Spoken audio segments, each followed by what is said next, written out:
les manifestations du 27-28 et 26-27-28. J'ai écouté avec nos compatriotes que les manifs tiennent et le 27, le 26, 27, 28 et que ce sont les seules dates qui sont prévues pour les manifestations. Et je pense que ce qui nous importe aujourd'hui, chacun à son niveau, c'est de continuer la sensibilisation. Il faut qu'on laisse de côté les petits problèmes de personnes, tout ce qui doit nous divertir pour se concentrer sur, je ne sais pas comment on appelle, la sensibilisation. Il faut laisser tous les sujets de diversion, quels que soient ceux qui essaient de nous divertir, pour se concentrer sur la préparation de cette manifestation-là. C'est le plus important. Donc, ne perdons pas le temps sur les questions de diversion. Tout ce qui peut être envoyé pour nous divertir. Donc, c'est très important qu'il faut qu'on le fasse. Donc, moi, je ferai des lives dans les semaines, quand je serai libre dans les soirées, pour participer à mobiliser les gens. Et je ne parlerai que de la mobilisation, pas des problèmes de ci, de ça, ou de la classe politique, tout ça. Laissons tomber tout ça et il faut qu'on avance. De toute façon, les dates, c'est le 26, 27, 28. S'il y a d'autres activités avant, c'est tant mieux. Donc, mais il faut qu'on se prépare parce que le camp d'en face aussi est en train de se préparer. Et je vais vous dire comment il se prépare actuellement. Le camp d'en face est en train de se préparer sérieusement et je vais vous dire comment il se prépare, qu'est-ce qu'il compte faire et comment ils sont en train de se prendre pour le faire. Donc,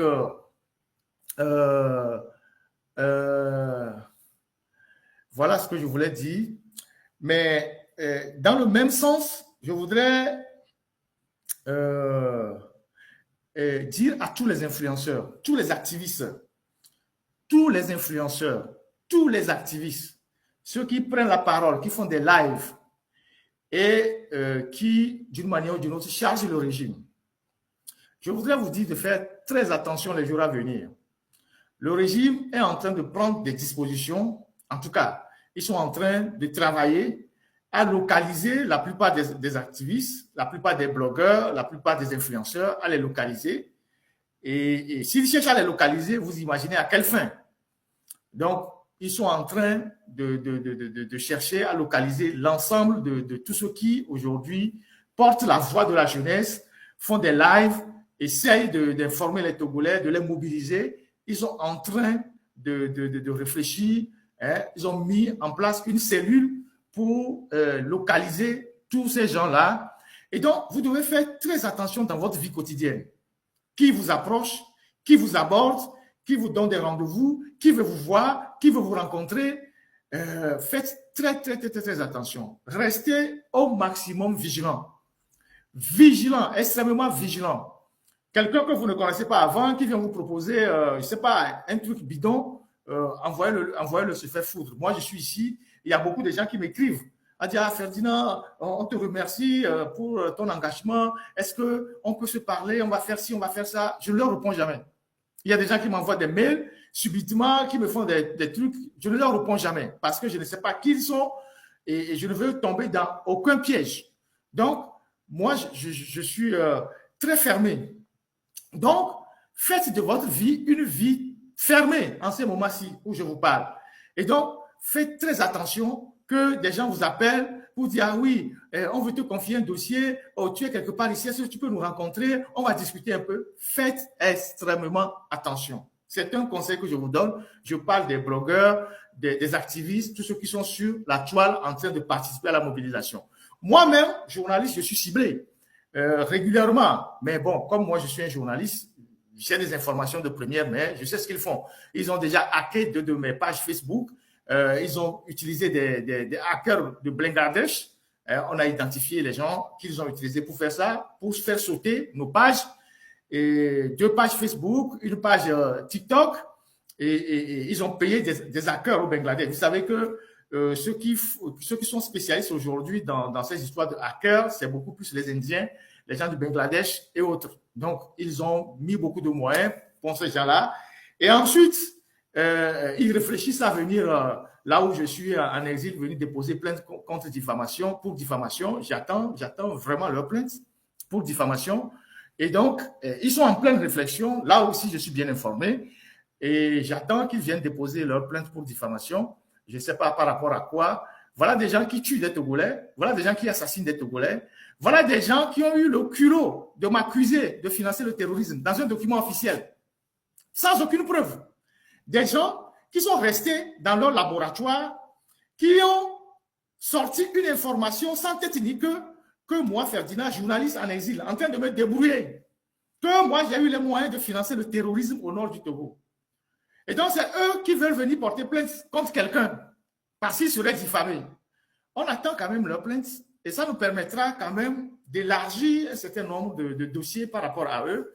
S'ils pensent qu'ils sont plus intelligents, ou bien ils pensent qu'ils vont utiliser je ne sais pas quoi pour intimider les gens, je pense qu'ils sont très loin. Ils sont très, très, très, très loin. Et j'attends vivement leur plainte pour diffamation, je ne sais pas par rapport à quoi.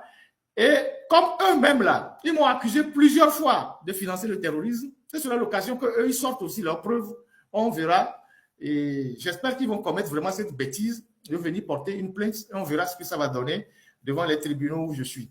Donc, c'est très, très important ce que je viens de dire par rapport aux blogueurs. Moi, parlez entre vous, vous qui vous connaissez, et appelez les uns les autres à la prudence. Moi, je sais bien me défendre, je suis un journaliste, je sais vraiment me défendre. Et je sais que, bon, s'il y a quelque chose, je sais tous ceux qui peuvent s'organiser pour me défendre. Donc, ne vous inquiétez pas, mais prenez soin de vous. Moi, je suis très fermé, je ne rencontre personne, je ne vais pas dans des endroits où je ne suis pas habitué à aller, je ne reprends aucun rendez-vous, à part des gens qui sont proches de moi. Donc, c'est très, très, très important ce que je vous dis. Ensuite, pour casser la manifestation casser la manifestation du 26, 27, 28, c'est ça, le 26, 27, 28. Le ministre de l'administration territoriale, M. Awate Odabalo, c'est ça son nom, il est très actif ces derniers temps. Le ministre de l'administration territoriale, Awate Odabalo, c'est le colonel, il est très, très, très actif ces derniers temps. Il multiplie les réunions au ministère de l'administration territoriale. Il reçoit les chefs de la ville de Lomé, les chefs de quartier, les chefs cantons. Il reçoit les jeunes de certains quartiers de Baie on leur donne les moyens. Ils gèrent un fonds que la présidence a mis à sa disposition pour faire tout pour casser la manifestation. Donc, il reçoit les chefs. On leur donne les instructions aux chefs, accompagnés de l'argent. On reçoit certains jeunes qui sont des jeunes qui sont des références dans les quartiers, les quartiers chauds de Lomé. On permet à ces jeunes-là de leur donner des petits marchés, où on va leur donner de l'argent à certains qui sont des désœuvrés. On va leur donner 5 000 d'aller curer les caniveaux, d'aller balayer les rues. Bref, il multiplie les réunions régulièrement à son cabinet pour que les manifestations du 26, 27, 28 n'aient pas lieu, ou bien pour dissuader les jeunes de participer à cette réunion-là. Donc, il met à contribution les jeunes, les chefs de quartier, les chefs cantons de la ville de Lomé, et on met beaucoup d'argent à disposition, on promet de l'argent aux gens, aux jeunes, et ceux qui vont résister, les jeunes bouillants qui sont connus, qui vont résister à leur appât, ils ont prévu de les enlever. Ça fait partie aussi du plan. Donc, mais je voudrais juste rappeler à cet officier qui est devenu ministre presque à sa retraite, qu'aujourd'hui, nous avons notre frère Amouron qui est au centre psychiatrique de Zébévi. J'ai appris d'ailleurs qu'il a fait une crise très grave ces jours-ci, ces heures-ci, et qu'on l'aurait amené dans un hôpital. Je ne sais pas dans quel hôpital exactement, mais qu'il a fait une crise. J'ai appris qu'il a fait une crise. Amouron a fait une crise. Donc, je voudrais rappeler à ce ministre-là de l'administration territoriale, M. Awate Odabalo, colonel Awate Odabalo, que normalement, ce n'est pas Amouron qui doit être au centre psychiatrique de Zébé, c'est lui. C'est lui, colonel Awate Odabalo, qui devait être là-bas. Parce que lui, il est connu dans l'armée, il était connu dans l'armée comme quelqu'un de fou, comme un fou. Il est connu dans l'armée comme un fou. Il avait été enchaîné dans l'armée. Il avait fait des crises de folie, il avait été enchaîné dans l'armée. Dans un pays normal, lui ne devait même plus être soldat. Je ne vous raconte pas des bobas, vous pouvez demander à tous les militaires. Il a fait des crises de folie dans l'armée. Dans les années 90, 92, tout ça, il a grandi à Côte-d'Ivoire d'abord. Il a grandi à Côte-d'Ivoire. Dans les années 92, 93, je pense qu'il y avait le domicile de son père à Côte-d'Ivoire. Il a grandi là-bas. Quand les jeunes de l'opposition, dans les années 90, 92, faisaient des manifestations contre Eyadema, jeunes sous-officiers, je ne sais pas qui il était déjà sous-officier, il était parti dans ce quartier de Côte-d'Ivoire où il y avait ses copains, les gens avec qui il a grandi, pour essayer de les dissuader de faire des manifestations contre le régime. Et les jeunes l'ont proprement tabassé.